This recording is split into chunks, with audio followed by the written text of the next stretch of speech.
I've got the secret to keeping your fussy plants blemish free. All it involves is adding 1 drop of this to the water you use on your plants. You know the fussy plants I'm talking about, of course. The notorious calophyas, the trendy zebra plants, and even the trusty spider plants. There's lots of them out there. They all have the annoying habit of having their leaves turn crispy brown at the tips and edges within only a couple of months of bringing them home from the garden centre. Well, I've got the solution to this problem, and no, it's got nothing to do with increasing air humidity. It's much simpler than that. I started applying it to the water I use on my plants, and I've seen a massive improvement in their health. I'll show you my Calophyia zebrina, and if you compare how this plant used to look versus today, you'll be amazed. So why on earth do the leaves of your beloved plants turn brown at the tips? Well, contrary to popular belief, it's not just because they aren't living in a superhuman environment in your home. Sure, humidity can play a part, but this isn't really because they love high humidity. It's more because they dislike inconsistent humidity. When a plant is used to an environment that is humid and moves to one that isn't, then it may throw a hissy fit and spit out some brown leaves. But what if you've had the same plant in the same house for years and yet it still spits out leaves with brown tips? In this case, it's likely not just down to humidity issues. A much more likely cause is the mild toxins in the tap water you are using to water your plants. And my solution easily corrects this, and you'll be amazed. Water is the lifeblood running through the veins of pretty much all life forms on this green planet, including ourselves of course, and plants are no different. It's their ultimate source of nourishment. Can you believe that a whopping 95% of a plant's composition can be water? That's mind-boggling. Now think about how you feel when you're on vacation and you drink water that's different from what you're used to, or perhaps not as clean. It makes you feel sick, right? Well, the same thing happens to our calophyas. And here's the catch. The water that comes out of our taps at home is often treated with stuff like chlorine and chloramine and contains ammonia and heavy metals. These substances are added to make the water safe for us humans to drink, and unbelievably, fluoride is sometimes thrown in to keep our teeth healthy. Great for us, but not so great for our sensitive leafy friends. You see, chlorine and chloramine can be toxic to plants, especially delicate ones like calophyas. They won't instantly melt away like ice on a summer's day, but over time, with regular watering, they'll start showing signs of illness. Think yellowing leaves with brown crispy tips and edges. Not a good look for our green friends. While most plants can handle the low levels of chlorine found in tap water, some, like calophyas, don't appreciate the slow build-up of this chemical in the soil. It affects their leaves, causing that unpleasant browning effect. The issue can also crop up if you live in an area with hard water or high levels of lead in the water. There are lots of viable solutions to this problem, from collecting rainwater to using distilled water to fitting a reverse osmosis system at home. The problem with these is that they're either too time consuming or can end up being pretty expensive. I'd need a lot of distilled water to water all my plants that it's just not feasible for me to use. I can collect rainwater of course because of how plentiful rain is here in Sheffield, but I need to set up some hefty rain collecting systems that I just don't have the space for in my garden. An alternative,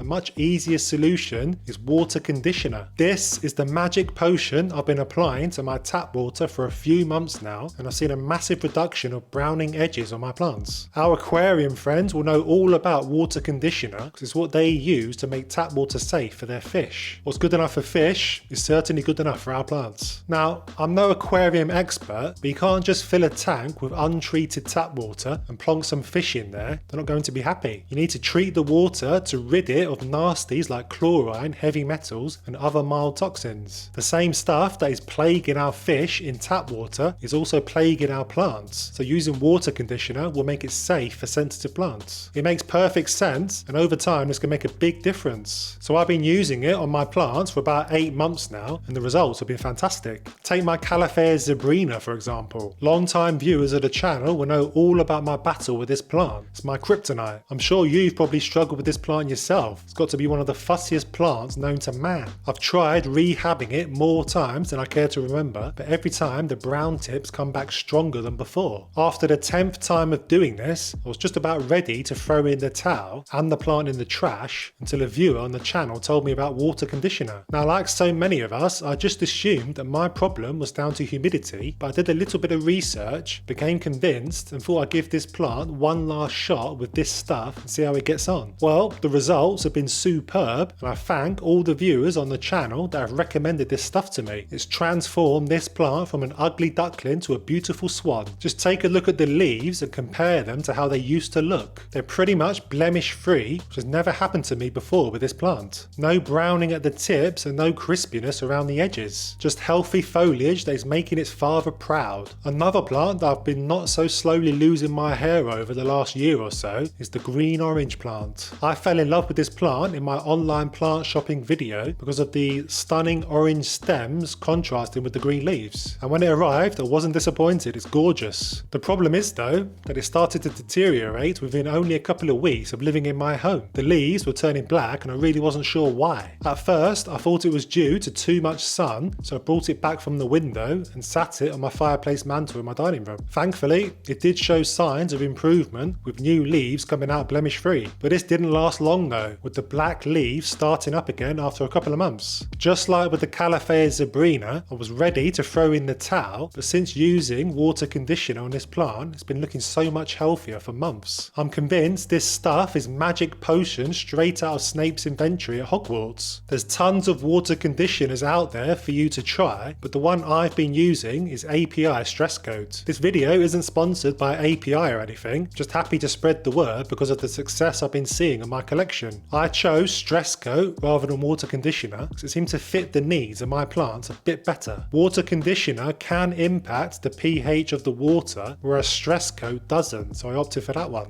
And the way I look at it is this. This product is supposed to help stressed fish, and my plants are stressed too, so it'll work for them just fine. Lots of you will be thinking that to remove chlorine from tap water, all you need to do is leave it out for 24 hours for it to dissipate. That is 100% true for chlorine, yes. Chlorine is gaseous and will dissipate if left out, but it's all a moot point. The majority of water companies are now using chloramine to treat their water, which doesn't dissipate, so leaving it out overnight won't do anything. API Stress Coat neutralizes both chlorine and chloramine, as well as ammonia, and detoxifies heavy metals in tap water. Now, a bottle of this stuff costs about £15 or $20, and you might think that's a bit steep, but this stuff really does go a long way. You won't be needed to buy it very often. The dosage is less than half a capful per 10 gallons of water, and that's 38 litres for those of us using the metric system. That means for a 1 litre watering can, you need less than a drop for it to work its magic. So this 16 fluid ounce bottle will last an absolute age. Like I say, I've been using this for about 8 months now, and I've hardly used any. The bottle is still pretty much full. Simply add a tiny drop to your watering can and add water. Mix it well to ensure proper distribution of the conditioner, and then leave it to sit for about half an hour for it to incorporate properly. Then proceed with watering your plants as you normally would. To make this a little less time consuming, I bought myself a large 6 litre watering can so that I'm not having to refill my little 1 litre can so often and waiting for it to incorporate every time. This means I just need to refill my large can about 3 times to water my entire collection of over 200 plants. And it also means the dosage is a little more forgiving too. For my smaller can, I was worried about adding too big a drop to the can, but for a larger can, it's much easier to control. Something that I'm not 100% certain about though is the impact on plant fertilizer. I'm not sure if the water conditioner neutralizes the fertilizer or not. I've been doing lots of reading on the internet and couldn't really unearth any answers, so I ended up asking ChatGPT, and it confidently tells me that it has no impact on fertilizer whatsoever. I trust ChatGPT about 85% of the time, so if you know any different, then please do let me know in the comments. If you like the channel and would be interested in getting a bonus planty video every Sunday, plus access to our exclusive Discord chat server, then why not check out my Patreon page that I'll leave a link to just here.